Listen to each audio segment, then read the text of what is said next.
ہارا جنون عظمہ قریشی کس نمبر 35 اور 36؟ احان پلیز نہیں کریں یار۔ وہ اس وقت ہوٹل کے کمرے میں موجود تھے جبکہ عائزل اس سے خفگی ظاہر کرتی فاصلے پر جا بیٹھی تھی، جبکہ وہ مسلسل منانے میں کوشاں تھا۔ کیا کر رہا ہوں میں؟ وہ سمجھ کر بھی انجان بنا۔ عائزل نے خفگی سے گھورا، ہمیں ہنی مون پر آئے پورا 1 ماہ ہونے کو آیا ہے اور تمہارا واپس جانے کو دل ہی نہیں کر رہا، جبکہ اب میں بور ہونے لگی ہوں۔ وہ یورپ کی کافی ساری کنٹریز گھومتے گھماتے اب واپسی کے راستے مالدیپ میں تھے۔ تو تم کیا چاہتی ہو؟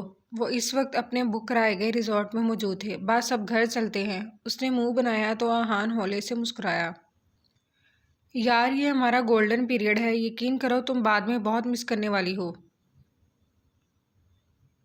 وہ اسے سمجھانے کی غرض سے بولا، جانتی ہوں مگر تم یہ بھی تو دیکھو آنٹی روز مجھے واپس آنے کو بولتی ہیں، وہ تمہیں یاد کر رہی ہیں احان، اس طرح اچھا نہیں لگتا۔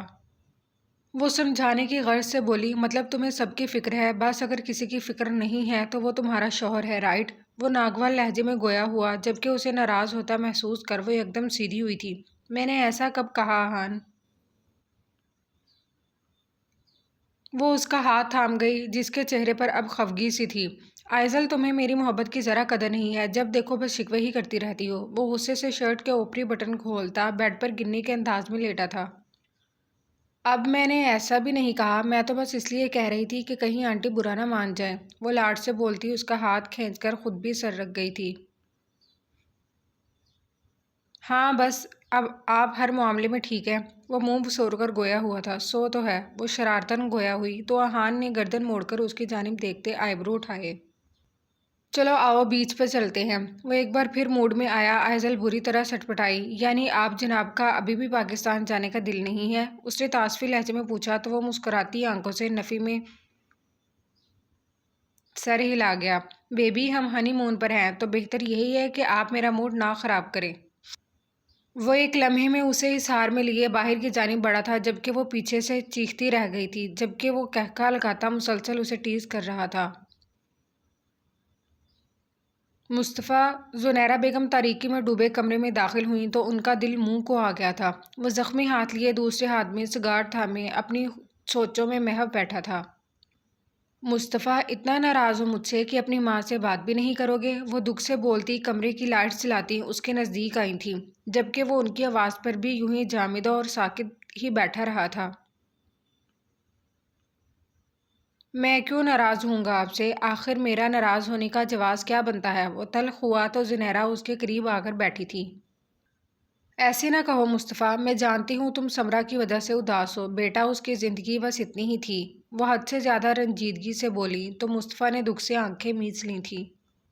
نہیں ماں، زندگی تو بہت لمبی تھی، مگر شاید ان کے نصیب میں خوشیوں کی مدت بڑی مختصر تھی۔ زنیرہ کی آنکھ سے آنسو جھرنے کی مانند بہنے لگے تھے، اور یہ دکھ درد سمرہ کے لیے بلکہ اپنے بیٹے کے لیے تھا، جس کا جسم اس وقت زخموں سے چور تھا، مگر اصل تکلیف تو دل پر لگا گھاؤ پہنچا رہا تھا۔ مصطفیٰ صبر کرو بیٹا، وہ زیادہ نہیں بول سکی تھی۔ ماں صبر ہی تو نہیں آ رہا مجھے، آپ کو معلوم ہے آسٹریلیا میں گزرے 5 سالوں میں سے کوئی ایسا دن نہیں تھا جب میں نے سیم کو یاد نہ کیا ہو۔ وہ بہت خوبصورت لڑکی ہرگز نہیں تھی، مگر مجھے ان سے محبت تھی۔ بلکہ محبت نہیں، پتہ نہیں یہ کون سا جذبہ تھا جو اتنا سب کچھ ہو جانے کے باوجود بھی کبھی مجھے ان کے خلاف ہونے ہی نہیں دیا۔ وہ صرف میری محبت نہیں تھی، وہ میری بیوی تھی ماں، آپ کے بیٹے کی خوشی تھی۔ کیا کروں اگر بدقسمتی سے شارق سمرہ کا بھائی تھا؟ کیا کروں میں نے آپ سے کتنی بار کہا کہ سمرہ کی طرف سے اپنا دل صاف کر لیں، نہ میں آپ کو چھوڑ سکتا ہوں اور نہ ہی انہیں محبت کرنا چھوڑ سکتا ہوں۔ وہ میری خوشی ہیں، آپ کے بیٹے کے جینے کی وجہ ہیں، لیکن نہیں، آپ بس کسی بھی طرح انہیں مصطفیٰ کی زندگی سے نکالنا چاہتی تھی۔ اب آپ خوش ہو جائیں، کیونکہ نہ سمرہ رہی اور نہ ہی مصطفیٰ زندہ رہا۔ وہ کڑیل جوان سال مرد انتہائی رنج کے عالم میں بولتا، زنیرہ کا دل دہلا گیا تھا۔ ماں مجھے بس ایک بار سمرہ سے ملوا دیں، میں نہیں رہ سکتا ان کے بغیر، پلیز دعا کریں کہ کوئی معجزہ ہو جائے اور سمرہ میرے پاس واپس آ جائے۔ میں جی نہیں سکوں گا ماں، مجھے لگ رہا ہے میری سانسیں بھی سمرہ کی موجودگی سے جڑی تھی۔ اس کمرے میں میرا دم گھٹ رہا ہے، جہاں ہر جگہ ان کا احساس موجود ہے۔ وہ اس قدر جذباتی ہوتا زنیرہ کی سانس روک چکا تھا۔ مصطفیٰ، ایسا مت کہو، تم میرے جینے کا واحد سہارا ہو۔ ایسا مت کہو، تمہاری ماں مر جائے گی۔ وہ اچانک روتی ہوئی بیٹے کو سینے سے لگا گئی، جو الٹا انہیں اپنے حصار میں لے گیا تھا۔ فکر نہ کریں، جب تک میری سانسیں میرے ساتھ ہیں میں ہمیشہ آپ کے پاس رہوں گا۔ آپ سے آپ کے جینے کی آخری وجہ نہیں چھینوں گا ماں، مگر میرے جینے کی وجہ تو آپ نے مجھ سے چھین لی۔ زنیرہ کو لگا مصطفیٰ نے یہ لفظ خود پر انتہا کا ضبط کر کے بولے تھے۔ وہ ماں کو حصار میں لیے بیٹھا اس وقت خود حد سے زیادہ بکھرا ہوا تھا۔ کیا تمہاری نظر میں ماں کی کوئی ویلیو نہیں ہے مصطفیٰ؟ وہ اس کا چہرہ ہاتھوں کے پیالے میں بھر گئی۔ آپ سے بہت محبت کرتا ہوں میں، کہہ تو رہا ہوں کہ میں کبھی آپ سے آپ کے جینے کی واحد وجہ نہیں چھینوں گا، وہ دکھ بھرے لہجے میں بولا۔ تو زنیرہ کو لگا آج انہوں نے اپنے دوسرے بیٹے کو بھی کھو دیا تھا اور وہ اس نقصان پر دھاڑے مار کر رو رہی تھی۔ مصطفیٰ میرے بچے، ایسا نہ کہو، تمہاری ماں مر جائے گی۔ آپ مائیں اتنی ظالم کیوں بن جاتی ہیں؟ آپ نے بچپن سے مجھے اور مزمل کو دنیا کی ہر خوشی دی، منہ سے نکلنے سے پہلے ہماری ہر خواہش پوری کی۔ آپ دنیا کی بہت اچھی ماں ہیں، مگر جب میں نے آپ سے اپنے منہ سے اپنی خوشی مانگی تو آپ نے دینے سے انکار کر دیا۔ ماں، کیا چلا جاتا اگر آپ سمرا کو اپنا لیتی، ان کے ساتھ وہ سب نہ کرتی جس کی وہ مستحق نہیں تھی؟ وہ انتہائی دکھ بھرے لہجے میں بولتا زنیرہ کو پانی پانی کر گیا۔ مجھے معاف کر دو مصطفیٰ، میں نہیں کر سکی اپنا ظرف اتنا بڑا۔ جس لڑکی کے بھائی نے میرے جوان بیٹے کو موت کے گھاٹ اتار دیا، تم خود بتاؤ میں کیسے اس لڑکی کے لیے اپنے دل میں جگہ بناتی۔ مجھ سے نہیں ہوا یہ مصطفیٰ، اپنی ماں کو معاف کر دو، مگر میں نے ایسا کبھی نہیں چاہا تھا۔ وہ پھپک پھک کر رو پڑی تھی۔ مصطفیٰ خاموش بیٹھا تھا۔ سگار وہ پہلے ہی بجھا چکا تھا، لیکن وہ خود ٹوٹا ہوا تھا۔ سمرا کی موت کا صدمہ اس قدر تھا کہ وہ ابھی تک اس حقیقت کو قبول نہیں کر سکا تھا۔ مجتبیٰ کو یہ جاب کرتے ہوئے 1 ماہ سے زائد ہونے کا آیا تھا، مگر اب تک اس کا سامنا اپنے باس سے نہیں ہوا تھا۔ مگر وہ اتنا ضرور جانتا تھا کہ اس پر جان لیوا حملہ ہوا تھا، جس کے بعد وہ شدید زخمی تھا اور بیڈ ریسٹ پر تھا۔ نیوز کے مطابق اس حادثے میں ان کی بیوی کی موت ہو چکی تھی۔ "مے آئی کم ان میم؟" وہ آج پہلی سیلری کے بعد سیدھا عریشہ کے آفس آیا تھا۔ "یس کم ان" اس نے مصروف سے انداز میں جواب دیا تھا۔ مصطفیٰ کے ایکسیڈنٹ کے بعد سے وہ زیادہ تر آفس میں ہی رہتی تھی۔ احد کی فیملی کی یہ حالت دیکھتے ہوئے فی الحال اس نے اپنی سوتیلی ماں کو ہوٹل میں ٹھہرایا ہوا تھا، جو بضد تھی کہ وہ اس کے ساتھ رہنا چاہتی ہے، مگر فی الحال وہ اس مشکل وقت میں احد کو مزید پریشان نہیں کرنا چاہتی تھی۔ "یس مسٹر مصطفیٰ، کہیے" وہ سوالیہ لہجے میں بولی، جو ذرا تذبذب کا شکار دکھائی دے رہا تھا۔ "وہ میں نے آپ کا شکریہ ادا کرنا تھا۔ وہ بولتے ہوئے مسلسل جھجک کا شکار تھا، جبکہ وہ کتنی ہی دیر خاموش نگاہوں سے اس کی جانب دیکھتی رہی تھی۔ مصطفیٰ کو اس کی نظروں سے الجھن سی ہوئی تھی۔ "میرے خیال سے آپ کو کام پر توجہ دینی چاہیے"، وہ ایک دم ہی خاصی سنجیدگی سے بولی تھی۔ "سوری میڈم"، وہ گڑبڑاہٹ میں بس اتنا ہی بول کر آفس کے کمرے سے نکل آیا تھا، دل میں ہزار بار خود کو ملامت کی تھی۔ پیچھے عریشہ، جو پہلے ہی اچھی خاصی پریشان تھی، ذہنی اذیت سے دوچار اپنا سر ہاتھ میں گرا گئی۔ احان اور آئزل کل رات کی فلائٹ سے ہی پاکستان واپس آئے تھے۔ احان اس وقت اپنی نیندیں پوری کر رہا تھا، جبکہ وہ اچھے سے تیار ہونے کے بعد نیچے تہمینہ اور مہروز سے ملنے کی غرض سے نیچے کی جانب بڑھی تھی۔ "السلام علیکم آنٹی"، وہ صبح صبح معمول کے مطابق ناشتے کی میز پر موجود تھے۔ آئزل دھیرے سے سلام کرتی اپنا سر جھکا گئی۔ مہروز نے آگے بڑھ کر اس کے سر پر ہاتھ رکھتے ڈھیروں دعاؤں سے نوازا تھا۔ "وعلیکم السلام، نیند پوری ہو گئی میری بیٹی کی؟" وہ محبت بھرے لہجے میں سوالیہ گویا ہوئے تو آہستگی سے اس بات میں سر ہلاتی انہیں مطمئن کر گئی۔ "آپ دونوں کیسے ہیں؟" وہ ایک چیئر گھسیٹ کر ساتھ ہی بیٹھ گئی تھی۔ "بھئی ہم تو بہت اچھے ہیں اور یہ وقت اپنی بیوی کے ساتھ گزار کر مزید نکھر گئے ہیں"۔ انہوں نے ہمیشہ کی طرح لاتعلق بنی بیٹھی تہمینہ کو چھیڑنا اپنا فرض سمجھا تھا۔ وہ دھیرے سے مسکرائی۔ "پھر یہ تو بہت اچھی بات ہے انکل"۔ وہ نرم خوئی سے بولی تو تہمینہ نے سر جھٹکا، تمہارا مجازی خدا کہاں غائب ہے؟ اس بار انہوں نے اپنے لاڈلے کے بابت استفسار کیا۔ وہ تو سو رہے ہیں بابا، وہ ازلی دھیمے انداز میں بولی تھی۔ ایک تو میرا یہ نالائق بیٹا، اس کی نیند ہی پوری نہیں ہوتی۔ انہوں نے سر جھٹکا۔ چلو آپ ناشتہ شروع کرو۔ بئی بیگم، آج اتنے دن بعد بہو بیٹا ہنی مون ٹرپ سے واپس لوٹے ہیں، کچھ خاطر مدارت تو کیجیے ہمارے بچوں کی۔ انہوں نے اس بار تہمینہ کو متوجہ کیا، جو ہوں ہاں میں جواب دیتی سیدھی ہوئیں۔ کیا لوگی ناشتے میں؟ کک کو بتا دو، وہ بنا دے گا۔ وہ بادل نخواستہ بولی۔ جی میں دیکھتی ہوں آنٹی، آپ فکر نہ کریں۔ وہ نرمی سے مسکراتی نشست چھوڑ کر کچن کی جانب بڑھی تھی، جبکہ مہروز نے اپنی بیوی کو گھور کر دیکھا جو کندھے اچکا گئی۔ تمہارے بیٹے کو تمہارا یہ رویہ ایک آنکھ نہیں بھاتا ہے، بہتر ہے کہ تم اپنا قبلہ درست کر لو۔ اخبار کھولنے سے قبل انہوں نے اپنی بیوی کو تنبیہ کرنا ضروری سمجھا تھا، جو ہمیشہ کی طرح سنی انسنی کر گئی تھی۔ مصطفیٰ، وہ دروازے پر ہولے سے دستک دیتی روم میں آئی، جو بیڈ پر نیم دراز موبائل میں سمرہ کی تصویر دیکھ رہا تھا۔ عریشہ کی آواز پر چونکا، جو مسکراتی ہوئی اس کی جانب قدم اٹھا رہی تھی۔ کیسے ہو؟ وہ صوفے پر جا بیٹھی تھی۔ زندہ ہوں۔ وہ پاؤں پر بندھی سفید پٹی کو ایک نظر دیکھ مایوس لہجے میں بولا تھا۔ ایسے تو نہ بولو مصطفیٰ، اللہ نے تمہیں نئی زندگی دی ہے، ورنہ یقین کرو میرے ہاتھوں سے تو سب نکل گیا تھا۔ وہ یکدم جذباتی ہوئی تھی۔ اس دنیا میں باپ کے بعد مصطفیٰ جیسا دوست کسی نعمت سے کم ہرگز نہیں تھا۔ اگر اسے کچھ ہو جاتا تو وہ یقیناً ٹوٹ جاتی۔ کیا تم نے سمرہ کو دیکھا تھا؟ ان سے ملاقات ہوئی تھی؟ تم مجھے کچھ بتاتی کیوں نہیں ہو یار؟ اس نے ہمیشہ والا سوال دہرایا تھا۔ مصطفیٰ، تم سن نہیں سکو گے، اور میں تمہیں تکلیف نہیں دینا چاہتی۔ بولتے ہوئے اس کی اپنی آواز رند سی گئی تھی۔ سب سن لوں گا میں۔ جب سمرہ کو ہمیشہ ہمیشہ کے لیے کھو کر زندہ ہوں تو باقی کوئی اذیت میرا کچھ نہیں بگاڑ سکتی۔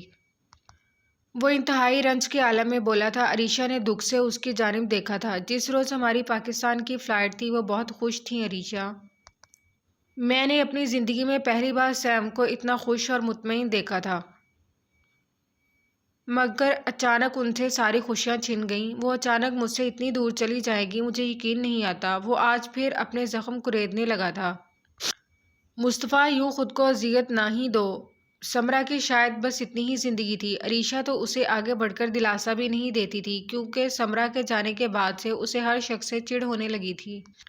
جو اس کے قریب جاتا تھا وہ اسے جھڑک دیتا تھا۔ یہ اذیت تو اب شاید زندگی بھر کے لیے ہے، وہ مایوس کن لہجے میں بولا تو عریشہ کو اس پر ترس آیا تھا۔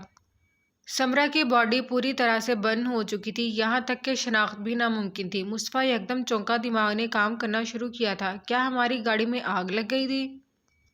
وہ سوالیہ بولا، کیونکہ اگر ایسا تھا تو پھر باڈی تو اس کی بھی جلنی چاہیے تھی۔ نہیں، مگر وہ سوچتی خود بھی ایک لمحے کو ٹھہری۔ جن لوگوں نے ہم پر جان لیوا حملہ کیا تھا، کیا وہ لوگ پکڑے گئے ہیں؟ عریشہ نے مایوسی سے نفی میں سر ہلایا۔ ایس ایچ او سے بولو کل شام میں آ کر مجھ سے ملاقات کریں۔ وہ بولتا ایک بار پھر آنکھیں مونتا سمرہ کی یادوں میں کھو گیا تھا۔ آپ کو کسی پر شک ہے مصطفیٰ صاحب؟ ایس پی صاحب سوالیہ لہجے میں بولے تھے۔ نہیں، وہ یقین ہونے کے باوجود انکار کر چکا تھا۔ تو پھر آپ کو کیوں لگتا ہے کہ آپ کی وائف کا قتل ہوا ہے؟ آپ معاملے کی تفتیش کریں، وہ اسپاٹ لہجے میں بولا۔ ویسے معاملے کی تفتیش صرف آپ کی طبیعت کی وجہ سے آپ کی والدہ کے کہنے پر روک دی گئی تھی۔ مصطفیٰ نے غصے سے اس کی جانب دیکھا تھا۔ میں زخمی تھا، مرا نہیں تھا ایس پی صاحب۔ بہتر ہے کہ آپ معاملے کی پراپر انویسٹیگیشن کریں اور جتنی جلدی ہو سکے مجرموں کا حوالات کے پیچھے کریں۔ مجھے یقین نہیں آ رہا کہ سمرہ کی باڈی برن ہو گئی تھی، جبکہ مجھے اچھے طریقے سے یاد ہے انہیں بلٹ لگی تھی، وہ زخمی تھی۔ معاملے کی تفتیش کریں آپ، اور مجھے ریزلٹ چاہیے جلد ہی، وہ اس بار درستگی سے بولا تھا۔ آپ بے فکر رہیں مصطفیٰ صاحب، ہم معاملے کی تحقیقات کر رہے ہیں۔ اور رہی بات ان پیشہ ور مجرموں کی، تو وہ پروفیشنل قبائلی لوگ تھے۔ ایسے مجرم یوں بڑے شہروں میں جرم کر کے اپنے آبائی علاقوں میں پہاڑوں میں جا کر گم ہو جاتے ہیں۔ آپ کو تو معلوم ہے کہ یہ وڈیروں اور سرداروں کے علاقوں میں تو پولیس کی بھی نہیں چلتی، ایسے میں ان کی تلاش کرنا بہت مشکل ہو جاتا ہے۔ مگر آپ فکر نہ کریں، وہ 2-4 ماہ بعد دوبارہ شہر میں ضرور آئیں گے، اور جب وہ اس شہر میں قدم رکھیں گے ہم انہیں اپنی تحویل میں لے لیں گے۔ ایس ایس پی کی بات پر وہ گہری سوچ میں ڈوب گیا تھا۔ اللہ پاک آپ کو جلد صحت یاب کرے۔ اب اجازت دیجیے مجھے۔ ایس ایس پی صاحب مصطفیٰ پیلس سے نکل آئے تھے جبکہ وہ گہری سوچوں میں ڈوبا ہوا تھا۔ ساتھ ہی دماغ میں ایک سوچ سی گونجتی تھی جس کے پیش نظر وہ تیزی سے ایک نمبر ڈائل کرتا موبائل کان سے لگا گیا۔ ہیلو، کون؟ دوسری جانب سے مصروف سی آواز ابھری تھی۔ سمرا کہاں ہے؟ دوسری جانب موجود شارق حواس باختہ ہو گیا تھا۔ کیا بکواس ہے یہ؟ میری بہن کی جان لے لی تم نے؟ اب بھی سکون نہیں پڑا تمہیں؟ وہ بکھلا کر الٹا اسی پر چڑھ دوڑا تھا۔ اگر اس سارے قصے میں تمہارا کوئی ہاتھ ہوا تو یاد رکھنا شارق الوی، اس بار تمہیں اپنے ہاتھوں سے زندہ درگور کروں گا، وہ درست لہجے میں کہتا کھٹ سے موبائل آف کر گیا تھا۔ مصطفیٰ! وہ جب سے ہوش میں آئی تھی چیخ چیخ کر صرف مصطفیٰ کو ہی پکار رہی تھی۔ گولی مصطفیٰ کے سامنے ہونے کے باعث اس کے کندھے سے چھو کر گزر گئی تھی، اور وہ اس وقت اپنے ہی گھر میں اپنے کمرے میں بستر پر موجود تھی۔ کیا مسئلہ ہے تمہارے ساتھ سمرا؟ کیوں چلا چلا کر پورا گھر سر پر اٹھا رکھا ہے؟ شارق مصطفیٰ کی کال سننے کے بعد سمرا کے روم میں آیا تھا۔ بھائی، آپ کو اللہ کا واسطہ ہے مجھے جانے دیں، مصطفیٰ کو گولی لگی تھی، ان کی طبیعت ٹھیک نہیں ہے۔ وہ بھائی کو دیکھ ایک بار التجا کرنے لگی جس نے اس کی ضد کرنے پر بیڈ سے ہاتھ باندھ دیا تھا۔ سمرا، میری بات کو سمجھو، وہ صرف مجھے ہرانے کے لیے تمہارا استعمال کر رہا ہے۔ میں اپنی کوئی بھی کمزوری اس کے ہاتھ میں نہیں دینا چاہتا۔ وہ درستگی سے بولا تو سمرا استہزائیہ مسکرائی۔ ہاتھ مسلسل مزاحمت کے باعث سرخ پڑ گیا تھا۔ کتنے خود غرض ہیں نا آپ لوگ! آپ کو اور بابا کو صرف اپنی پڑی ہے۔ آپ لوگوں کو کوئی فرق نہیں پڑتا کہ آپ دونوں کی اس خود غرضی کی وجہ سے آپ کی بہن کی زندگی برباد ہو رہی ہے۔ وہ رہان سی ہو گئی تھی۔ سمرا، میری بات کو سمجھو، آج مصطفیٰ صرف تمہارا استعمال کر رہا ہے اور کچھ نہیں۔ اس بار شارق نرم پڑا تھا۔ آپ کو اللہ کا واسطہ ہے مجھے میرے شوہر کے گھر چھوڑ دیں پلیز۔ وہ ایک بار پھر رونے لگی تھی۔ شارق لب بھینچ گیا۔ میں تمہیں تمہارے شوہر کے گھر چھوڑ دوں تاکہ وہ مجھے ہمیشہ کے لیے جیل میں ڈلوا دے؟ وہ غصے سے بولا تو سمرا نے نڈھال انداز میں اپنا سر بیڈ کی پشت سے لگایا تھا۔ تو پھر مجھے سچ میں مار دیں کیونکہ میں نہیں رہ سکتی مصطفیٰ کے بغیر۔ مجھے میرے شوہر کے پاس جانا ہے۔ وہ ہٹ دھرمی سے بولی۔ اپنی زبان بند کرو اور خاموشی سے یہاں رہو، اور اگر اب تم نے کوئی بھی بکواس کی تو میں تمہیں پھپھو کے گھر پنڈی بھجوا دوں گا، اور پھر تم جانتی ہو وہاں کا ماحول۔ اس نے تنبیہ کرنی ضروری سمجھی۔ آپ کو جو کرنا ہے کریں، مگر ایک بات یاد رکھیے گا، میں آپ کو کبھی معاف نہیں کروں گی۔ وہ رخ پھیر گئی تو شارق سر جھٹکتا کمرے سے باہر نکل آیا تھا کیونکہ وہ مزید اپنی بہن کی باتیں سننے کی پوزیشن میں نہیں تھا۔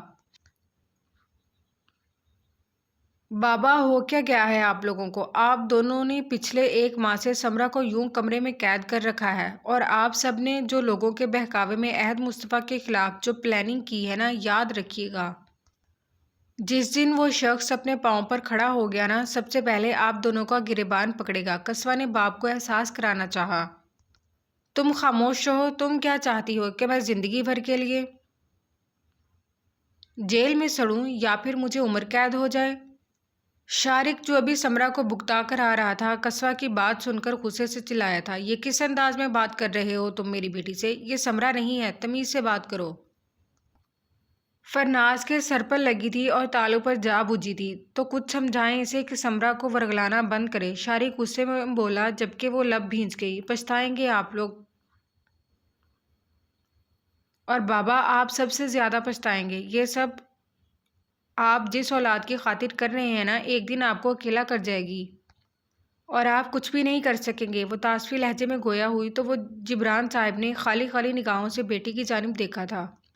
بہت پچھتائیں گے آپ بابا، وہ زیر لب ایک ہی لفظ بڑبڑاتی ہوئی وہاں سے نکلتی چلی گئی تھی۔ ان دونوں کا دماغ خراب ہو گیا ہے۔ ان دونوں کے لیے کوئی اچھا سا رشتہ دیکھیں اور جلد از جلد رخصت کریں۔ وہ ناگواری سے بولا تو فرناز نے ناگواری سے شارق کو دیکھا۔ دماغ خراب ہو گیا ہے تمہارا؟ نکاح پر نکاح نہیں ہوتا، فرناز نے جتانا ضروری سمجھا۔ سب ہو جاتا ہے، فضول باتیں نہ کریں۔ وہ ان کی سنی انسنی کرتا وہاں سے نکلتا چلا گیا۔ جبکہ وہ منہ کھولے ہونک بنی رہ گئی تھی۔ یہ پاگل تو نہیں ہو گیا؟ کیا نکاح کو مذاق سمجھ لیا ہے؟ اگر بہن کی جان چھڑانی ہی تھی تو دوسرا قتل بھی کر ڈالتا۔ وہ نخوت بھرے لہجے میں بولتی شوہر پر ایک نگاہ ڈال کچن میں چل دی تھی، جبکہ جبران صاحب چھوٹے چھوٹے قدم اٹھاتے بیٹے کے کمرے کی جانب بڑھے تھے۔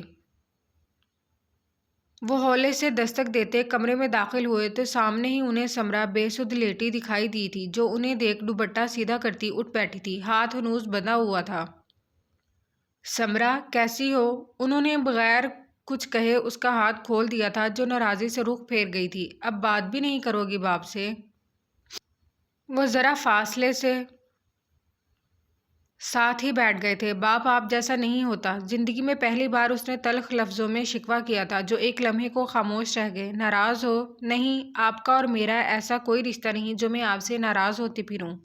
وہ تلخی سے بولی، کیا چاہتی ہو؟ اپنے شوہر کے گھر واپس جانا چاہتی ہوں۔ مجھے نہیں رہنا آپ جیسے مطلبی اور قاتل لوگوں کے ساتھ۔ جبران نے خاموشی سے پیش کر دوں۔ ان کا چہرہ شدید تذلیل کے باعث سرخ پڑ گیا تھا۔ سمرا، انہوں نے ٹوکا، اتنا غصہ نہ کریں، آپ کی صحت کے لیے اچھا نہیں ہے۔ آپ جائیں، آپ کی کم عمر بیوی آپ کی راہ تک رہی ہوگی، آپ اپنا سارا وقت ان پر ہی لوٹائیں تو بہتر ہے۔ جبران کو لگا کہ اس نے بہت زور دار تھپڑ دے مارا تھا۔ کیا میرا شادی کرنا اتنا بڑا گناہ تھا؟ نہیں، گناہ تو میرا آپ کی بیٹی ہونا تھا۔ جبران نے دکھ سے دیکھا تھا، اتنا برا باپ ہوں میں؟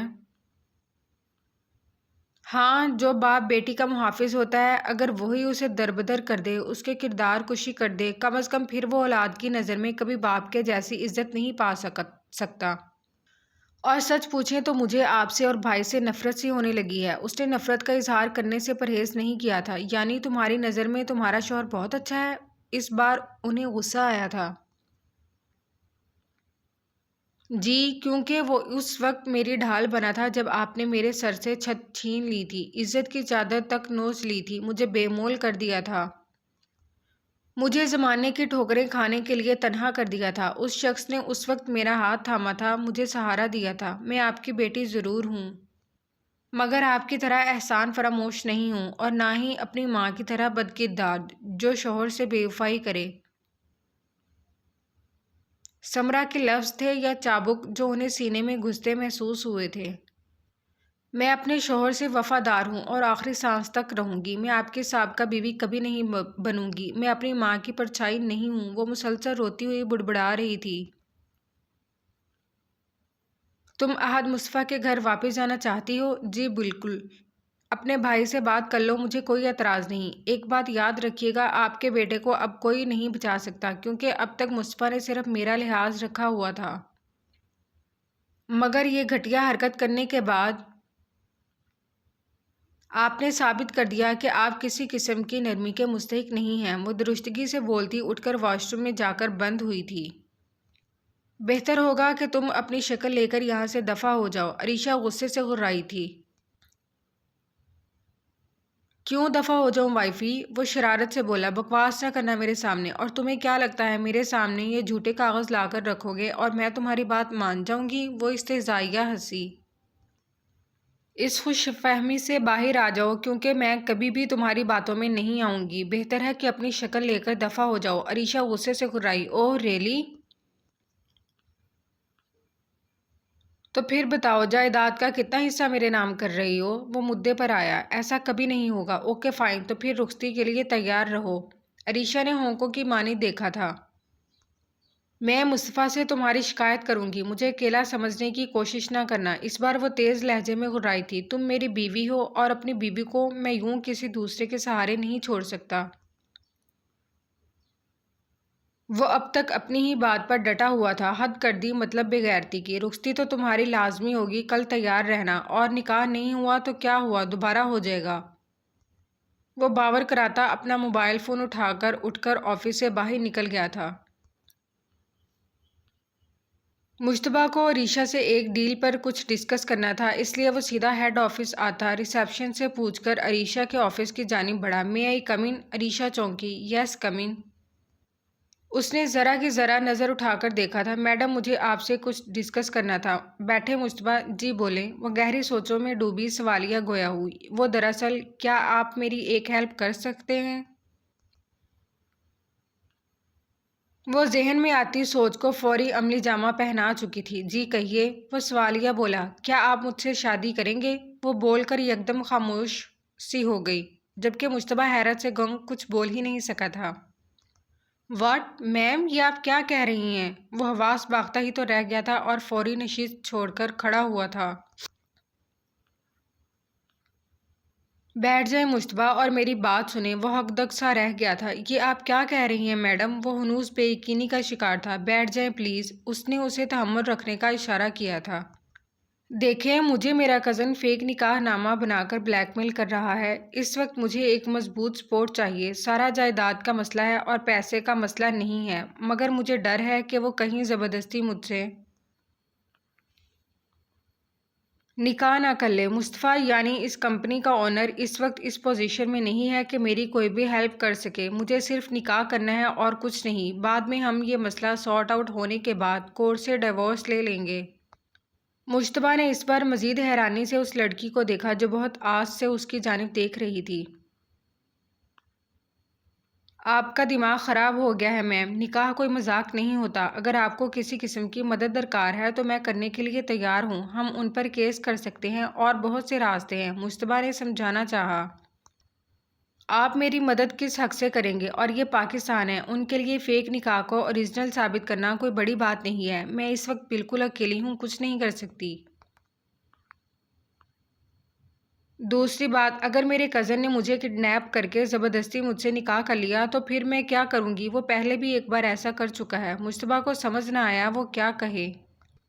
مگر آپ کو کیوں لگتا ہے کہ مجھ سے نکاح کر کے آپ ایک اچھا فیصلہ کر رہی ہیں؟ اس بار وہ کافی دیر بعد کچھ بولا تھا۔ میں یوں ہی کسی پر بھروسہ نہیں کر لیتی۔ آپ کو میں کافی مہینوں سے جانتی ہوں اور آپ کی ہر ایکٹیویٹی پر میری نظر رہتی ہے۔ مجھے آپ اس قابل لگ رہے ہیں کہ میری مدد کر سکیں، صرف اس لیے میں آپ سے مدد مانگ رہی ہوں۔ وہ نرم لہجے میں بولی تو مجتبیٰ سوچ میں پڑ گیا۔ آپ کو ایک مرد کی ضرورت صرف اس لیے ہے تاکہ آپ اپنی فیملی سے لڑائی لڑ سکیں؟ اس نے بھویں اٹھائیں۔ ہاں بھی اور نہیں بھی۔ کیونکہ مجھے ڈر ہے کہ کہیں انہوں نے مجھے مجبور کر دیا یا زبردستی کی تو میں منع نہیں کر سکوں گی۔ مصطفیٰ بیڈ سے پاؤں نیچے رکھنے کی پوزیشن میں نہیں ہے، اور ہاں آج مجھے یہ بات ماننے میں کوئی آر نہیں ہے کہ مجھے ایک مرد کی اشد ضرورت ہے، خاص کر محرم مرد کی، جو ہر جگہ میری ڈھال بن جائے۔ وہ ایک ٹرانس میں بولی تھی۔ ابھی تو آپ نے کہا تھا کہ صرف پیپر میرج ہوگی، تو اب آپ کو یہ امید کیوں ہے کہ میں آپ کو پروٹیکٹ بھی کروں گا؟ عریشہ سر جھکا کر مسکرائی تھی۔ جو شخص رات کے پہر ایک انجان لڑکی کو اکیلے دیکھنے کے باوجود اس کی طرف آنکھ اٹھا کر نہیں دیکھتا، اتنا تو مجھے بھی تجربہ ہے، وہ شخص اپنی محرم عورت کو کسی کے سامنے رسوا نہیں کر سکتا اور نہ ہی مشکل وقت میں تنہا چھوڑ سکتا ہے۔ وہ بولی تو مجتبیٰ ایک لمحے کو خاموش رہ گیا۔ نکاح کب کرنا ہے؟ مجتبیٰ سوالیہ بولا۔ بس ابھی۔ اس بار اس کی پیشانی پر بل نمودار ہوئے۔ مگر میری ایک بہن ہے، میں اس نکاح کے بارے میں اسے ضرور بتانا چاہتا ہوں، مجھے 1-2 دن کا وقت تو دیں۔ نہیں مجتبیٰ، میں یہ نکاح خوشی سے نہیں بلکہ مجبوری میں کر رہی ہوں، اور میرے پاس وقت نہیں کیونکہ وہ دھمکا کر گیا ہے اور مجھے اس سے پہلے ہی کچھ کرنا ہے۔ مجتبیٰ نے ایک گہری سانس لی۔ آسان لفظوں میں بات کیجیے نا عریشہ جی۔ آپ کو ایک عدد باڈی گارڈ چاہیے۔ اس بار عریشہ خاموش ہوئی، پھر ایک سانس لیتی بولی۔ اگر آپ کو لگتا ہے کہ مجھے آپ کی صورت ایک باڈی گارڈ کی ضرورت ہے تو جی بالکل ایسا ہی ہے، کیونکہ اب لیگلی جنگ کرنے کے لیے بھی مجھے ہر لمحہ ایک محرم باڈی گارڈ کی ضرورت ہے جو پولیس اور وکیلوں کے فضول سے سوالات کے جوابات دے سکے۔ اب تک میری طرف سے یہ جوابات مصطفیٰ دیتا تھا، مگر اب میں ہمیشہ اس پر تو ڈیپینڈ نہیں کر سکتی نا۔ مجتبیٰ سر ہلا گیا۔ ویسے آپ یہ نکاح باس سے بھی تو کر سکتی ہیں۔ عریشہ نے بغور اس کا چہرہ دیکھا تھا۔ وہ اپنی مرحومہ بیوی سے بہت محبت کرتا تھا، وہ کبھی دوسری شادی نہیں کرے گا۔ میں مصطفیٰ کو پسند ضرور کرتی تھی، مگر اب میری ایسی کوئی خواہش نہیں۔ اگر آپ واقعی میری مدد کرنے میں انٹرسٹڈ ہیں تو ابھی میرے ساتھ کورٹ چلیں۔ وہ مزید بولی۔ ہم مسجد میں نکاح کریں گے۔ دوسری بات، نکاح کے بعد آپ میرے ساتھ میرے گھر میں رہیں گی۔ میرا مطلب ہے میں آپ کو اسی وقت پروٹیکٹ کر سکتا ہوں نا جب آپ میرے گھر میں رہیں۔ وہ بول کر یکدم خود بھی گڑبڑایا تھا۔ تم میرے ساتھ مصطفیٰ کے گھر میں بھی رہ سکتے ہو۔ میں تمہارا تعارف اپنی باڈی گارڈ کے طور پر ہی کراؤں گی۔ اس پر عریشہ کا لہجہ قطعیت لیا ہوا تھا۔ سوری، مگر میری خودداری مجھے اس چیز کی اجازت نہیں دیتی کہ میں اپنی بیوی کے گھر میں رہوں۔ معاملات جو بھی ہوں مگر مجھے گوارا نہیں۔ عریشہ ایک لمحے کو خاموش ہوئی۔ تمہارا گھر تو گروی رکھا ہوا ہے، مجھے کہاں رکھو گے؟ اس نے آئی برو اٹھائے۔ یہ بات اس نے کچھ دن قبل ہی عریشہ کو بتائی تھی۔ لون کا